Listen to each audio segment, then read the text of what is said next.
నిజామాబాద్ లోనే పసుపు బోర్డు ఏర్పాటుకు కేంద్రం గ్రీన్ సిగ్నల్ ఇచ్చింది. ఈ మేరకు పసుపు బోర్డు చైర్మన్ ను నియమిస్తూ ఉత్తర్వులు జారీ చేసింది. పసుపు బోర్డు చైర్మన్ గా అంకాపూర్ గ్రామానికి చెందిన రైతు బీజేపీ సీనియర్ నేత గంగారెడ్డిని నియమించింది. దీంతో బీజేపీ కార్యకర్తలు రైతులు పెద్ద ఎత్తున సంబరాలు చేసుకుంటున్నారు. మోదీ ఇచ్చిన మాట ప్రకారం నిజామాబాద్ లో పసుపు బోర్డు ఏర్పాటు చేయనుంది కేంద్రం. పసుపు బోర్డు ఏర్పాటులో ఎంపీ అరవింద్ కీలకంగా వ్యవహరించారు. మోదీ అమిత్ షాను ఒప్పించడంలో సక్సెస్ అయ్యారు. తాను గెలిస్తే పసుపు బోర్డు తెస్తానని పార్లమెంట్ ఎన్నికల్లో రైతులకు బాండ్ కూడా రాసిచ్చారు. అనుకున్నట్లుగానే పసుపు బోర్డు ఏర్పాటు కోసం నిరంతరం కృషి చేశారు. అరవింద్ సక్సెస్ కావడంతో బీజేపీలో మరింత క్రేజ్ పెరిగింది. నిజామాబాద్ లో పసుపు బోర్డు ఏర్పాటు చేస్తే ఉద్యోగ ఉపాధి అవకాశాలు పెరగనున్నాయి. పారిశ్రామికంగా నిజామాబాద్ మరింత అభివృద్ధి చెందనుంది. ఇదే విషయంపై మరింత సమాచారం రజనీకాంత్ అడిగి తెలుసుకుందాం. రజనీకాంత్, నిజామాబాద్ లోనే పసుపు బోర్డు ఏర్పాటు చేస్తున్నట్లు కేంద్రం ప్రకటించినట్లు తెలుస్తోంది. మరి వివరాలేంటి?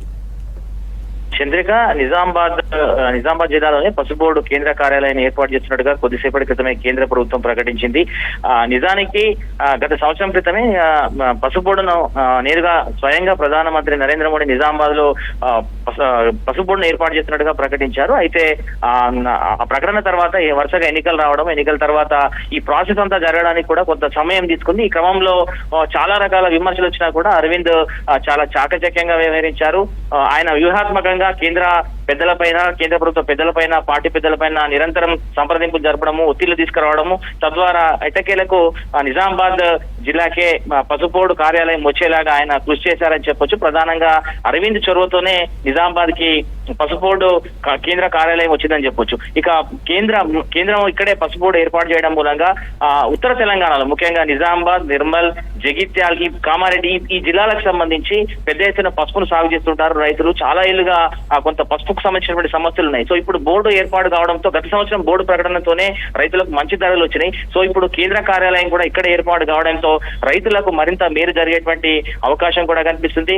ప్రధానంగా పసుపుతో పాటు పసుపుకు సంబంధించినటువంటి అనుబంధ ఉత్పత్తులు ఏవైతే ఉంటాయో వాటికి సంబంధించినటువంటి పరిశ్రమలు, ఇండస్ట్రీస్ ఏర్పాటు అవకాశం చాలా పెద్ద ఎత్తున ఉంటుంది. ఇక పసుపు బోర్డు ఏర్పాటుతో జిల్లాతో పాటు ఉత్తర తెలంగాణ వ్యాప్తంగా కూడా రవాణా సౌకర్యాలు మెరుగుపడే అవకాశం ఉంటుంది. ముఖ్యంగా గూడ్స్ రైలు కావచ్చు, రైళ్ల సంఖ్య కూడా పెరిగేటువంటి అవకాశం మనకు కనిపిస్తుంది. ఇక పారిశ్రామికంగా నిజామాబాద్ పార్లమెంట్ పరిధి ఏదైతుందో ఇదంతా కూడా చాలా అభివృద్ధి చెందేటువంటి అవకాశం ఉంటుంది. ఎందుకంటే నిజామాబాద్ పార్లమెంట్ పరిధిలో పెద్ద ఎత్తున రైతులు పసుపు సాగు చేస్తారు. ఎప్పుడు దాదాపు 40 నుంచి 50 వేల ఎకరాల్లో పసుపు పంట సాగు అవుతుంది. సో ఈ క్రమంలో పసుపు బోర్డు ఇక్కడ రావడం మూలంగా పసుపుకు సంబంధించినటువంటి అనుబంధ ఉత్పత్తులు, పసుపుతో తయారైనటువంటి ఇతర ఉత్పత్తులు పెరుగుతాయి. సో తద్వారా ఏమవుతుందంటే ఇక్కడ ఉద్యోగ ఉపాధి అవకాశాలు దొరికేటువంటి అవకాశం ఉంటుంది. ప్రధానంగా పసుపు రైతులతో పాటు గల్ఫ్ వలసల సంఖ్య ఎక్కువగా ఉంది. సో పసుపు బోర్డు ఇప్పుడు రావడం మూలంగా ఏమవుతుందంటే పసుపు పరిశ్రమలు ఏర్పడతాయి. తద్వారా కొంత గల్ఫ్ వెళ్లే వారి సంఖ్య కూడా తగ్గేటువంటి అవకాశం ఉంటుంది. ఇక పసుపు బోర్డు ఏర్పాటు చేయడంతో ప్రస్తుతం అయితే రైతులు చాలా సంతోషాన్ని వ్యక్తపరుస్తున్నారు. గత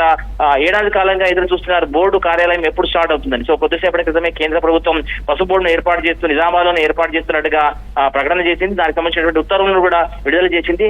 పసుపు బోర్డుకు చైర్పర్సన్ గా నిజామాబాద్ జిల్లా అంకాపూర్ గ్రామానికి చెందినటువంటి పసుపు రైతు పల్లె గంగారెడ్డి, ఆయన ప్రస్తుతం బీజేపీలో సీనియర్ నేతగా ఉన్నారు, రాష్ట్ర కార్యదర్శిగా కొనసాగుతున్నారు. ఆయన కూడా పసుపుకు సంబంధించి చాలా ఏళ్లుగా పసుపు అంశాల మీద రకరకాల చర్చలపైన ఆయన పాల్గొంటూ వస్తున్నారు. సో ఈ నేపథ్యంలో ఆయనకు జాతీయ పసుపు బోర్డు చైర్పర్సన్ గా అవకాశం లభించి కొద్దిసేపటి క్రితమే దీనికి సంబంధించిన ఉత్తర్వులు కూడా జారీ అయినాయి. ఇక రేపు ఉదయం 10 గంటలకు వర్చువల్ గా నిజామాబాద్ లో పసుపు బోర్డు కార్యాలయాన్ని అధికారికంగా ప్రారంభించనున్నారు. ఢిల్లీలో ఉన్నటువంటి ఎంపీ అరవింద్, అట్లాగే కేంద్ర మంత్రులు పీయూష్ గోయల్ వర్చువల్ గా ఈ యొక్క కార్యక్రమంలో పాల్గొంటారు.